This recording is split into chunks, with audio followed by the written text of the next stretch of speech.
I think when you've done 30 years, you're really invested. You're really embedded in the business, the risk that you face when you've been loyal to a company for that long. I mean, I've always been of the view that like content will work, email marketing will work, networking will work, going to a trade show will work, but only if you do one.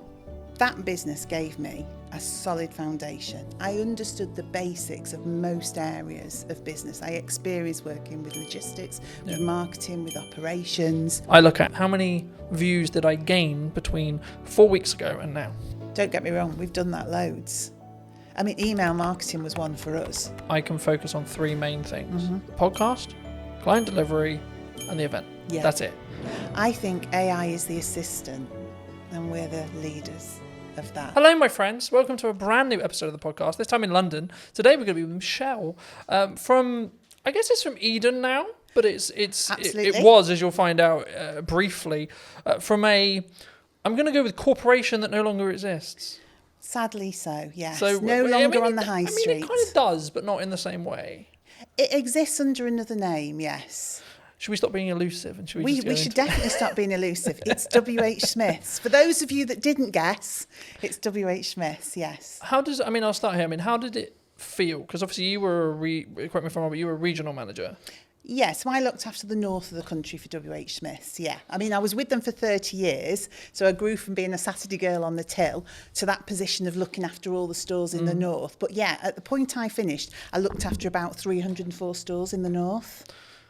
And what made you make the leap? Did you transition out? Because I think when you're in a position like that, maybe the money's good, or was it just like, oh my God, not this again. I hate the inside of my car. I don't know really, because I think when you've done 30 years, you're really invested. You're really embedded in the business. You are earning really good money. And you're super comfortable. And the reason you're comfortable, and this to me is the sort of the risk that you face when you've been loyal to a company for that long, you've kind of got into the zone of corporate muscle memory. So I didn't really have to think that much anymore. Yeah. So I was earning a good wage. I was doing a job that I liked for a company I was really invested in. But ultimately, I'd kind of lost the ability to be myself. The company had changed. I'd changed. And it was just time, I think, to find something that was me. I guess there's a natural kind of, sometimes there's maybe a disconnect. Like you were who you were then, you grew 30 years and then you wanted to go this way, but they wanted to either downscale or go that way.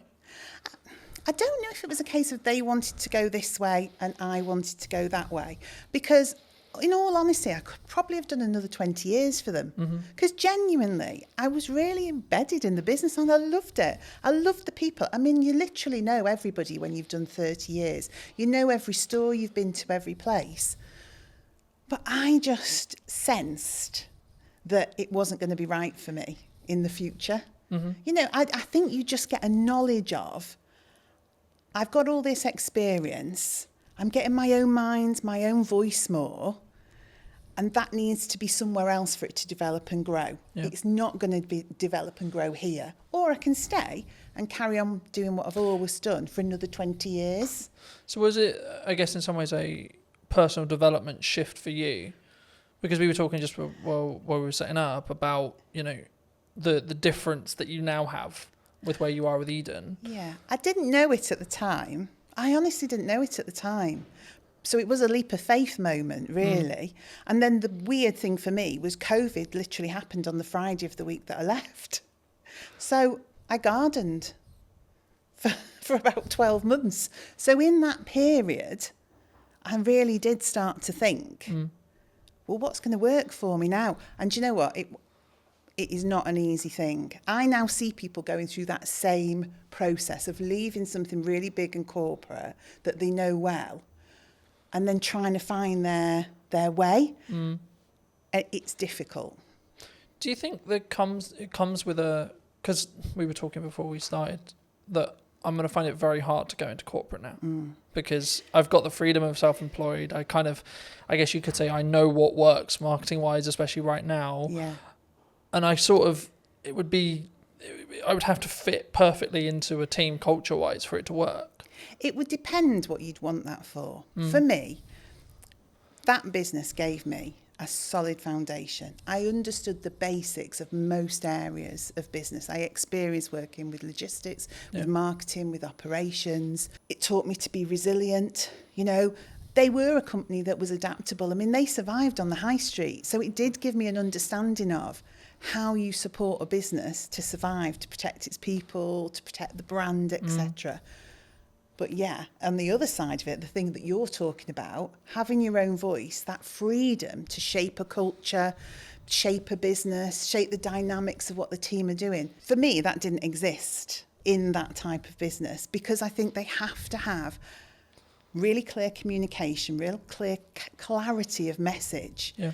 And if you're someone who wants to divert or disrupt that, that can be very regardless difficult. Of maybe how good the idea is. Regardless of how good the idea is. Because it is a triangle in that respect, you know, you have to follow the top. And I always found I was always in a box. I think so, and as well, and you can have, and also it's the ability to push that idea through, because some ideas do make it through. But what do they say? It's like steering an oil tanker, not a speedboat. Yeah. So it's the perseverance, it's that just ability to doggedly slog through with that idea till somebody says, yeah, we can make that work, and you get people behind you. But you learn so much from that. So I could see you going into corporate and learning a ton of stuff. But because I know you, I can't imagine you there, because you're more entrepreneurial. Yeah. You shape things, you do things that you believe are right, not what people tell you is the right thing to do. So Smith's was all about just execute, and deliver. Whereas now I get to shape and change and mould and mentor and support elements of that in a business like WHSmith's, but now with a lot more heart and my own voice behind it. Do you think, I mean, obviously, for those who don't know, you've moved into Chief Strategy Officer. This is the first time I've heard of it. I mean, in a nutshell, what is that? What is it? What does actually your day-to-day look like and feel like? I guess it's about, ultimately, it's having the long-term plan and strategy for that business, so the growth plan. So looking at quick wins, middle term, long term. So saying, where is Eden as a business going?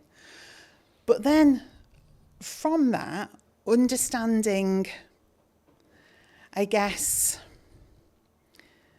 some of the fundamental change. So what are the operational and robust things we need to put in place to get it there? Yeah. But also having the freedom to be inventive, to work with the team, to generate ideas.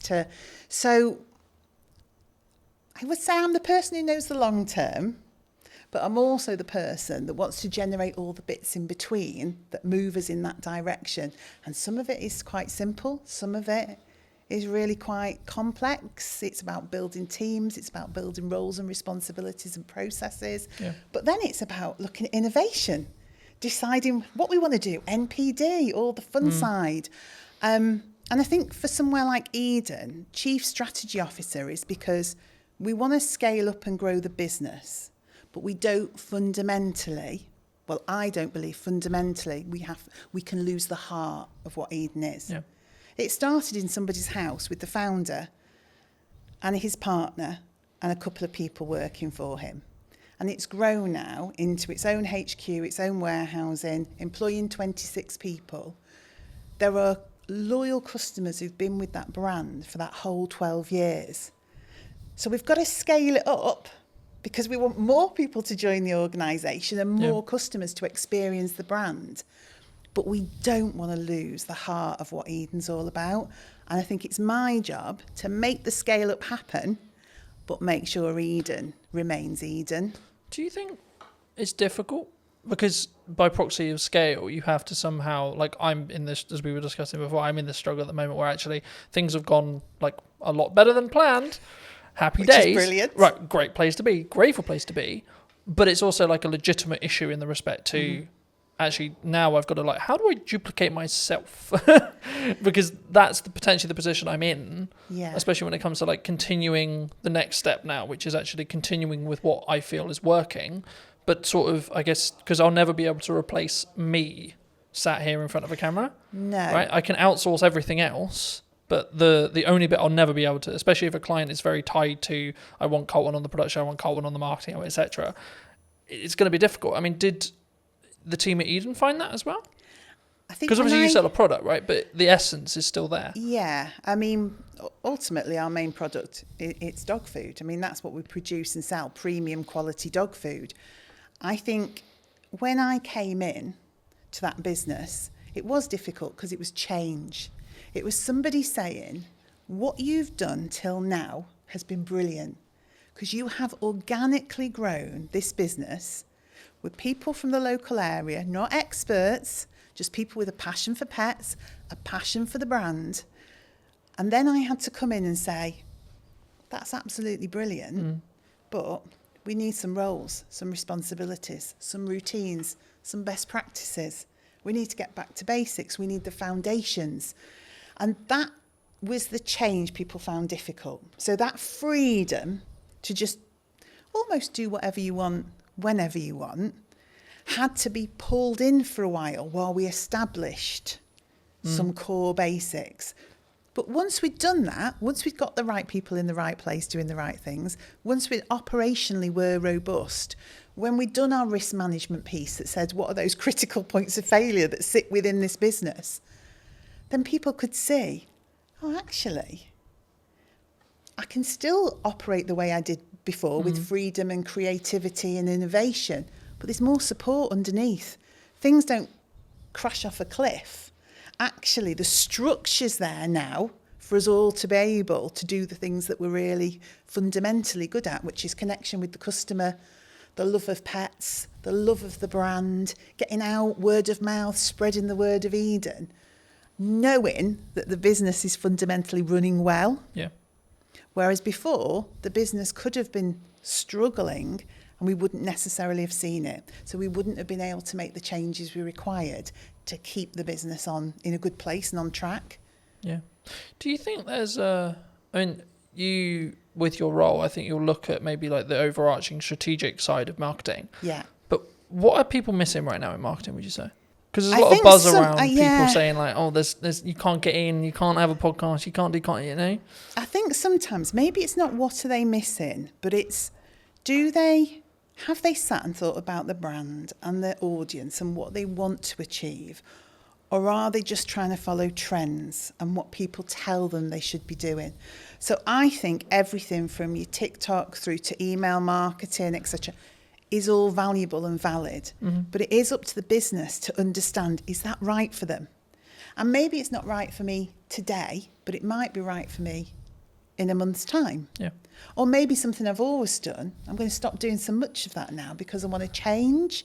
So I think you have to consider everything in the marketing sphere, but it doesn't mean you should do everything.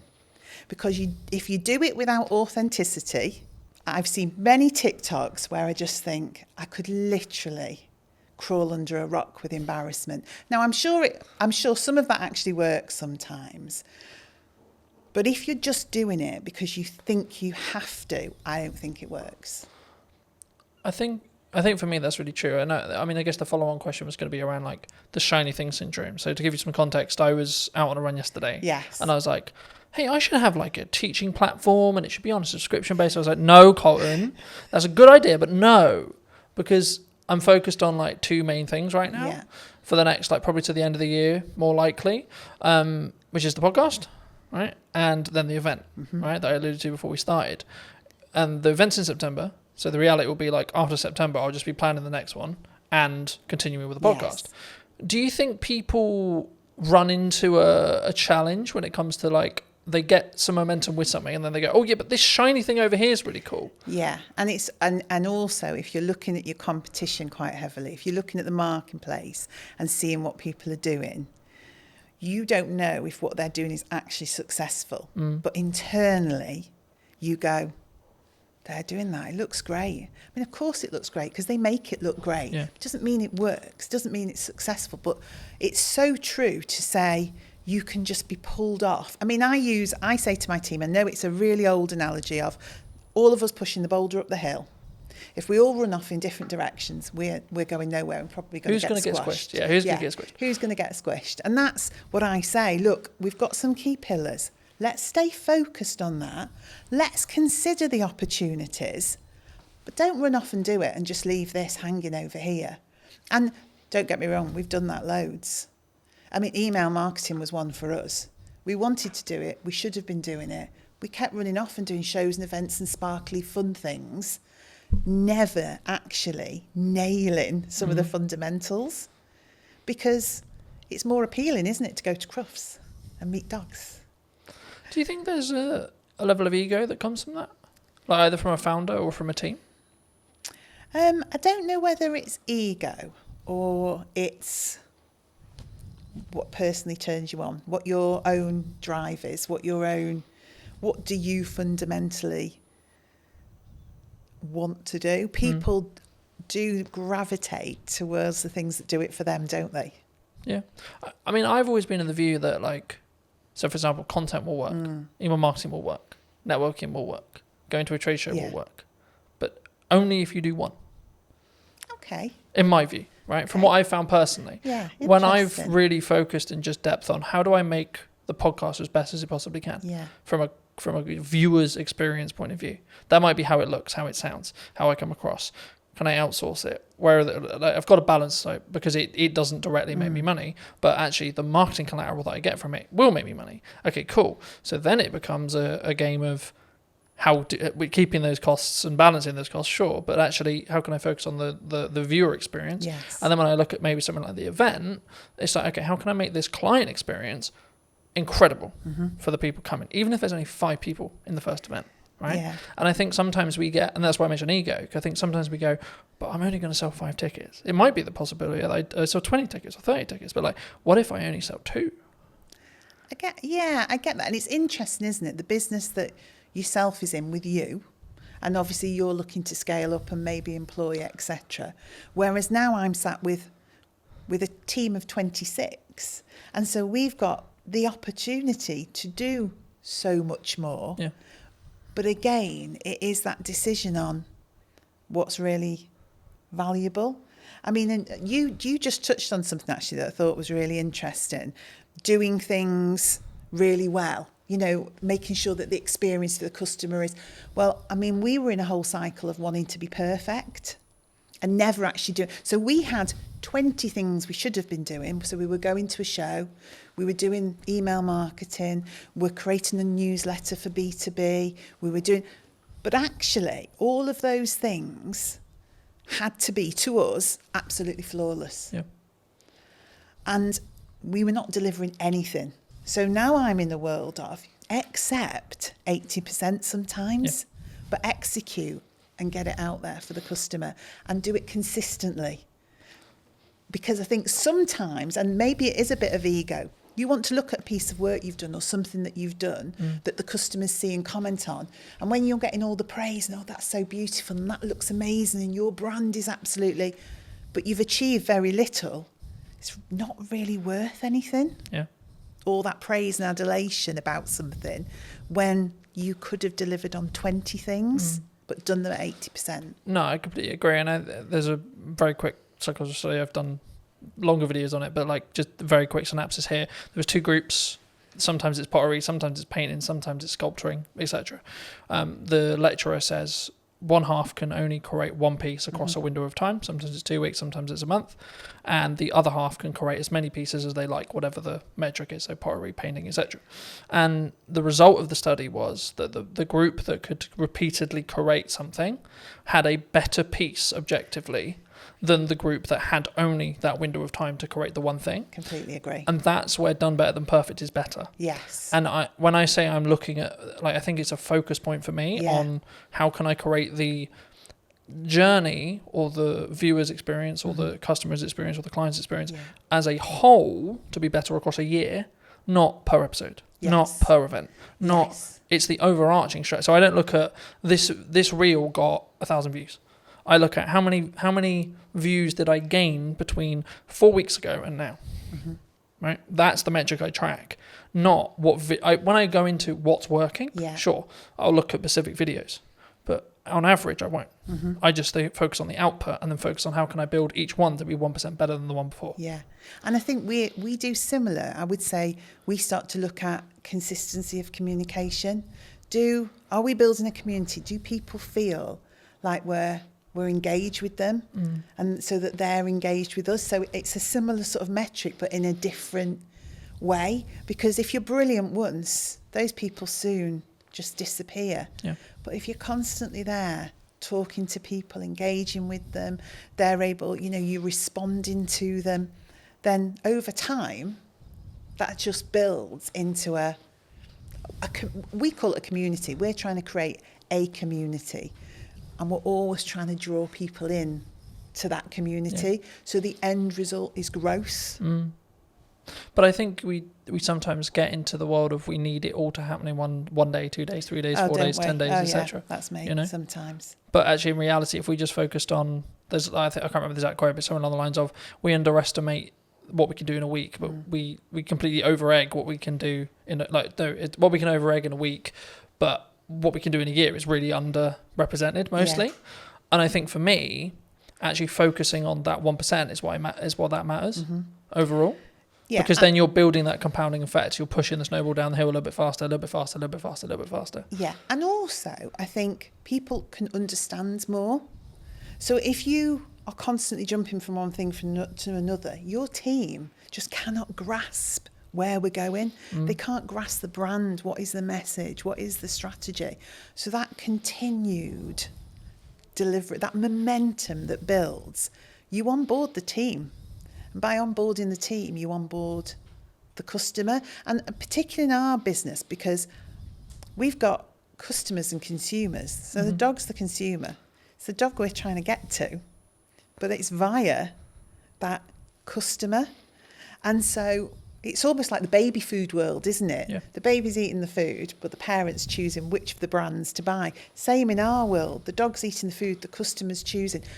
A lot of that comes through trust.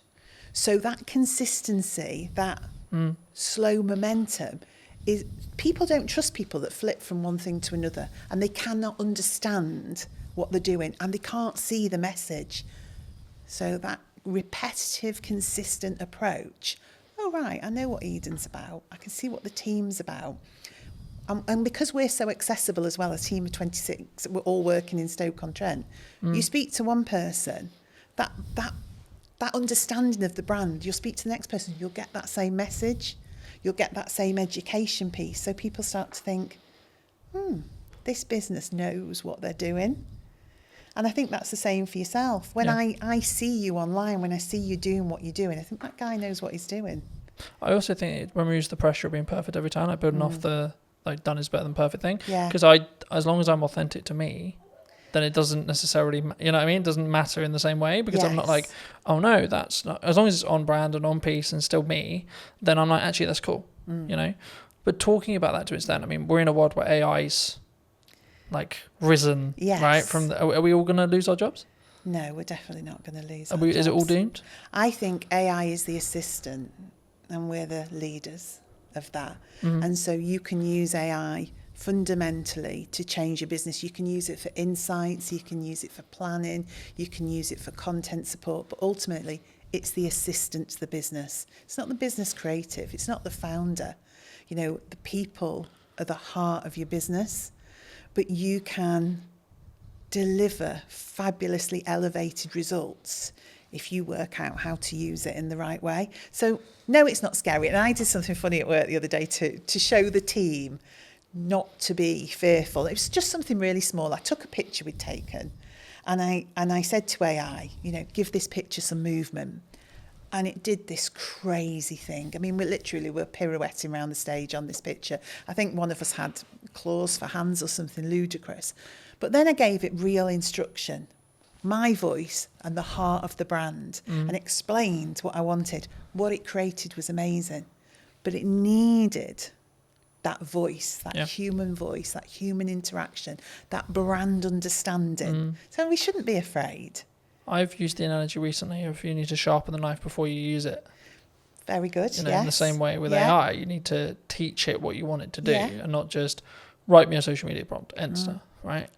It's about actually understanding it as a tool and not just seeing it as a fix-all, right? It's the company assistant.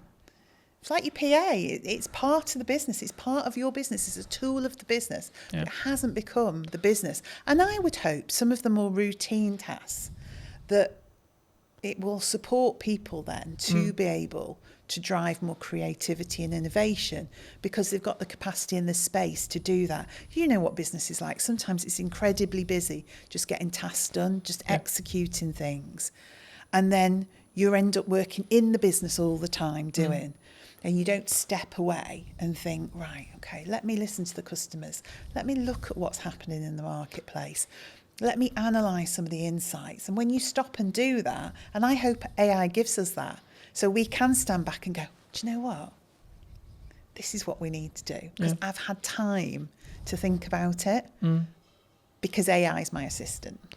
Something that I found really interesting, and I'll be curious on your thoughts as I'm bringing up here. I mean, I'm rapidly approaching the end of Mel Robbins' the 5-second rule. Okay. I don't know if you know it, but it came out a handful of years ago, and the crux of one of the things I read on the way here was procrastination is actually a reaction to stress management. It's nothing to do with like not getting the work done. It's how we cognitively distract ourselves and have that stress break. And it kind of links to the AI thing, because I think the performance, you could say that, especially when you're in C-suite or you're, a chief marketing officer or a chief exec officer or a chief strategic officer, etc., we can be so do. How do you personally balance it, but also allow yourself to have that time to, I guess, think up the more creative ideas, or like have that more synergized approach in respect to actually, no, I'm going to step back now and say, let's look at the problems I may be facing and how I can like strategically fix them, but not with the pressure on having to fix the answer today. And sometimes I'm really bad at it. So if I'm overly excited about stuff, then I'm just do, just as you describe, really. There'll be days that fly by and I'm not quite sure what that day was about. I think there's a point in business there where you have to do that, right? Probably, yeah. Well, you do it because it's necessary, in the moment. But then what I also find, I like to be planned and organised. We were talking about this. I like my notebook. I like to think ahead because I like to show up in the right way.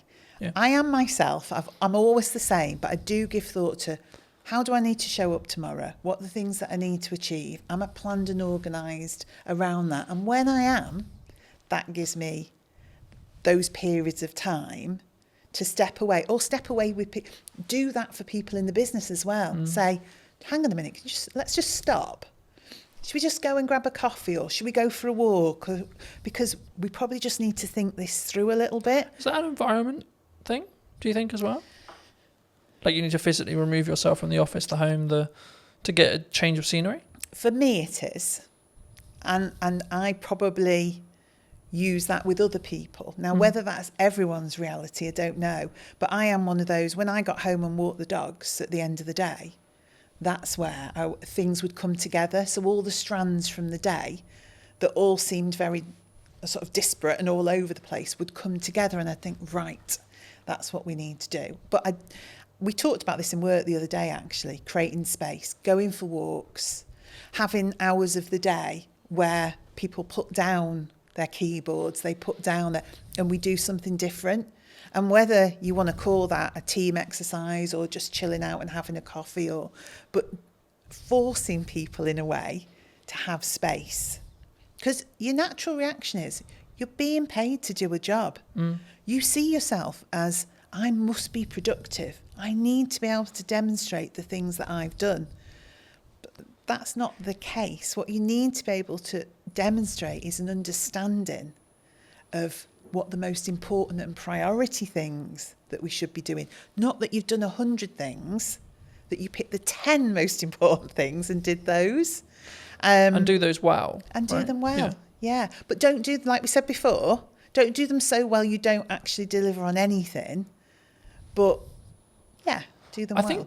I think you need to personally ask yourself, I mean, I'm looking at it as to say, like, I can focus on 3 main things, right? And that's what I'm really leaning into across 3 months, 3 things. Yes. Right? And it's like, right, the podcast, client delivery, and the event. Yeah. That's it. You've got nothing else. You can't add anything else. And it's not that I don't have other ideas. I do. Yes. But it's actually, if I'm going to get what I want from this and I'm going to make this 1% improvements, I have to focus on those 3 things. So how do you, because to me it's capturing the ideas, isn't it? And that I think is the strategically important bit. I think you can, and I believe part of my role is to help people focus on the key things, because I think you are in control of your role and your business, and we've got 26 people there, and one of my jobs is to help them prioritise what we need to be looking at and when, but capturing the creativity, not allowing ideas to disappear because we're busy, always making space to go back to things, to reconsider them. And even if in 6 months' time it still isn't right, to reconsider them again. Because what do they say? There isn't any bad ideas. No, it's just about timing. Yeah. And, you know, I mean, the simple answer of like, how do I do it? I have a set of like what I call my command notes or like top end notes. Whenever I have an idea, I put it down.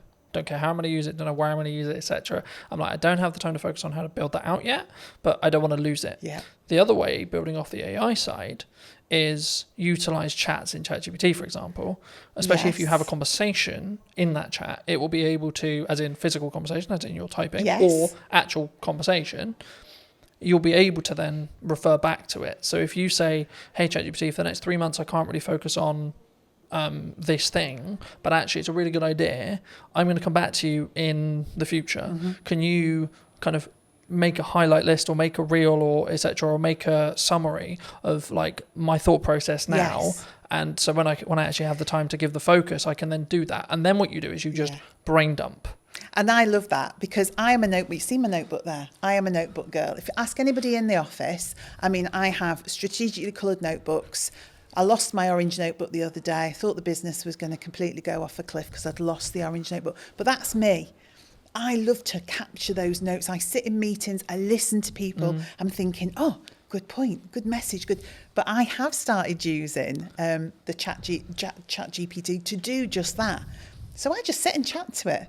I say, so-and-so thought of this today. Yeah. In terms of and it seems bizarre at the time. I mean, I did think I was losing my marbles a bit that I'd found this new best friend of ChatGPT, but I did. And I systematically would go through and think, right, idea. Don't lose it. So now I'm developing a combination of my old way of thinking, get it down on paper because that really works for me. But now capture it somewhere where it can't be lost. Yeah. And I think as well, like if you are capturing it either written wise, like some people are really into writing, there's a couple of things I would say, like get a tablet with a pen so you can just write it and it can digitally transcribe it for you, or just get into the habit of taking photos of those pages, because if you give those to ChatGPT, it's probably nearly smart enough from what I've found to actually be able to capture that information and then convert it into like a text format or whatever you want it to do, or even just capture it inside the chat's memory. I like that, because I'm a paper and pen girl. I really am. It's meaningful to me to put words on paper. But that might be actually, that's how your brain's wired. Yes. And actually that might be your good idea. Yeah. And that's where your ideas flow. But then like in the result where you do lose your notebook, if you're also backing it up through ChatGPT's like chat memory, like you could just have one called idea dump, for example, right? And every single time you write a page in your notebook, take a picture of it. Yeah. And then tell ChatGPT, I'm going to refer back to whatever the note is. Can you bring this content forward whenever I ask for it? And it's how you then, and this is an example of like how to leverage AI rather than being scared of it. Yeah, and I think that is just it. And it's funny that naturally using ChatGPT in that way worked for me. And also that ability then for me to create patterns, trends and insights from it, because I will go back and say, are there any common themes? And I didn't know if it would work or not. You never know if these things are going to work. So can you see any patterns, any common themes, anything that's coming together as one cohesive idea? And it's so good at that in terms of analysing and pulling out insights. Because I would go back, I mean, and this was an arduous task, I'd go back notebook, highlighting things in different colours, pulling strands together, generating one idea from 20 thoughts. AI is really good for that. Yeah. But again, I think it's an assistant tool. I don't think it's going to necessarily replace us. I mean, the trend sort of changed and it became this, someone who's utilising AI is going to take your job rather than the AI itself. And I think that's a more positive or more real reality of what we're going to have in the next 10 years. I think so. To be honest. And things change, don't they? Things always evolve. You know, industries change, the way we work changes. But our minds are amazing. We've just got the power to adapt and do things in a different way with the support of that new way of working. But I found because it's taking the grunt work away or allowing me to document things, etc., I then can have the more creative thinking process because my bandwidth is like opened up in that respect, and I can sort of play around a little bit more with what works and what doesn't, and like what ideas work and what, and I can ideate them a little bit deeper. Yeah. I think one thing that came to mind then, and this is why I think being the strategy officer is important, is probably one thing we need to think about. One thing I think about is everyone in the office is using ChatGPT or something similar, but I have to keep our voice as the Eden voice and the Eden brand. So that's what then becomes important in terms of us and the team. Because again, we could all go off with our voice thrown into ChatGPT. What it gives you back then starts to become... But I think it's a mirror, right? Yeah. And I think when we blame it, oh, it's a bit robotic, oh, it's a bit this, oh, the words aren't... It's like, well, you put it, you did the prompt, you did the... Yes. But I think, I mean, as a more generalised question, I guess, do you think that we don't look at ourselves in accountability-wise as an over... Not even necessarily AI, but as an overarching...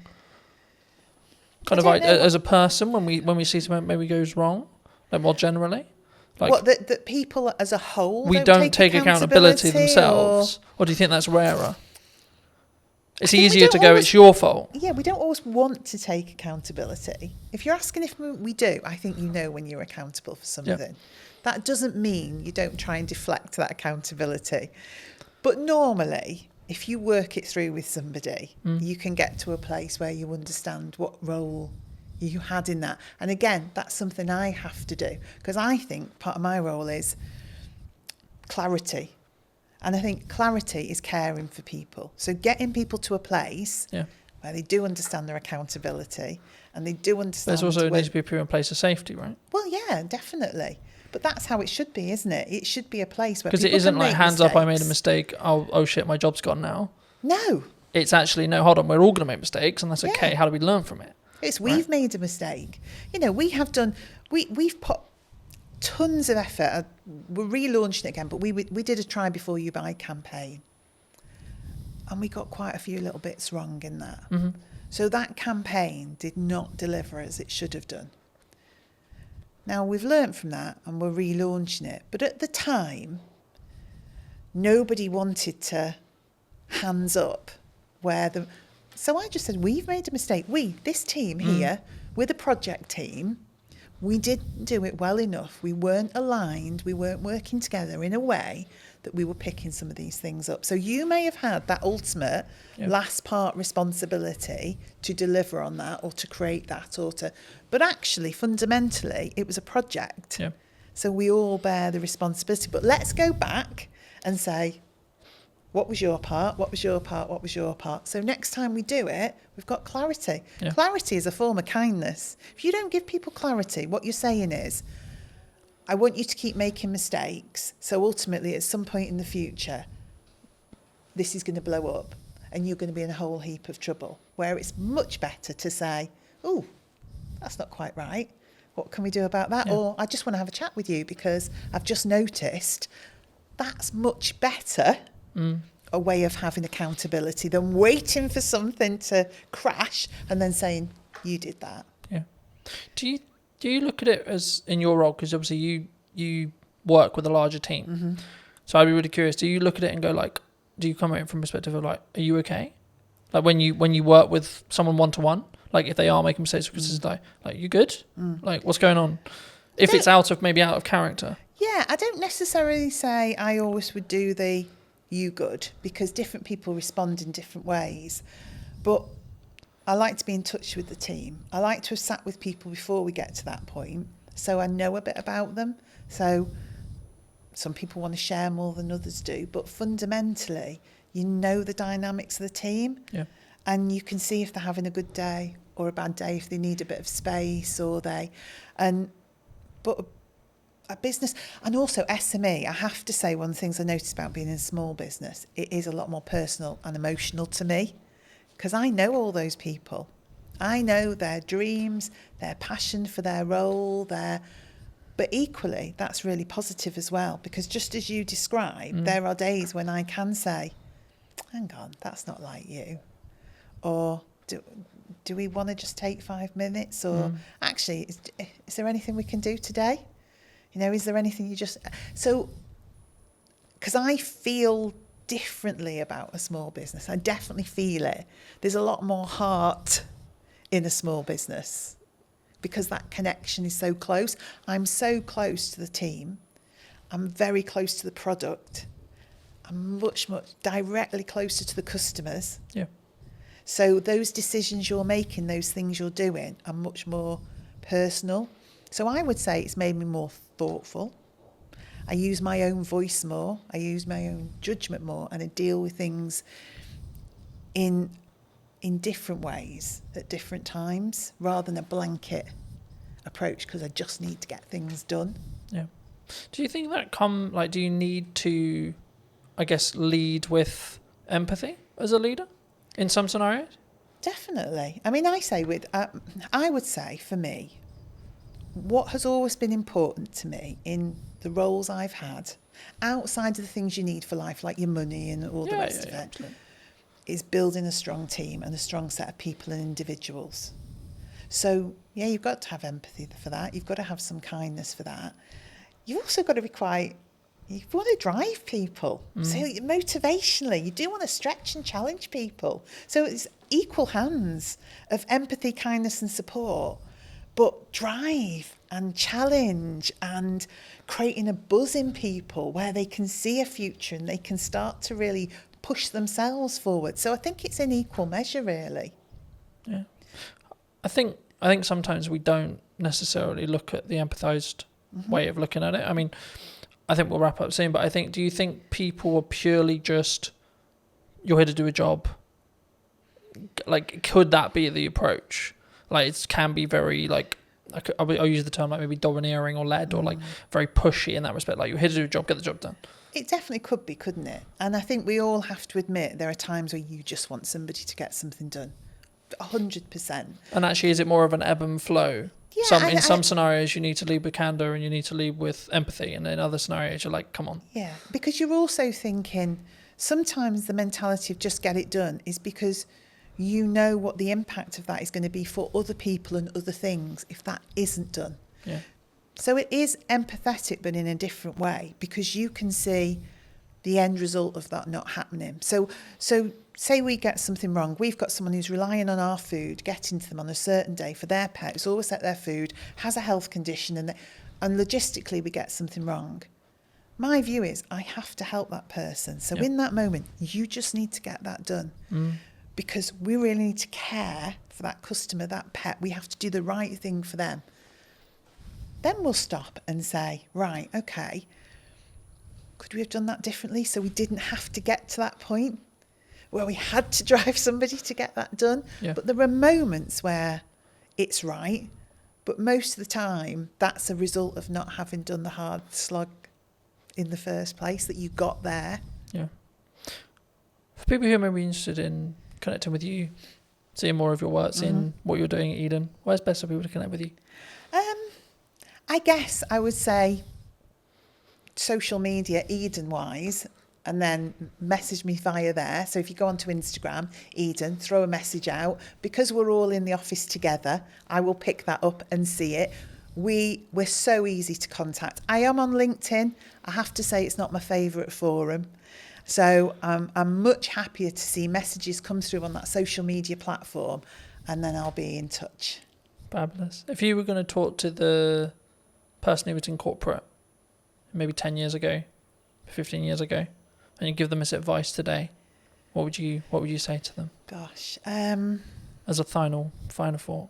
Allow people to have a voice. We all care about business at whatever level we work and are operating in that moment, and let that individual have a voice. That would be my message. Thank you so much for watching. If you did enjoy this episode and would like to see more like it, make sure to be subscribed. Let me know in the comment section down below if you enjoyed it and what your clear takeaway was, and I'll see you very, very soon.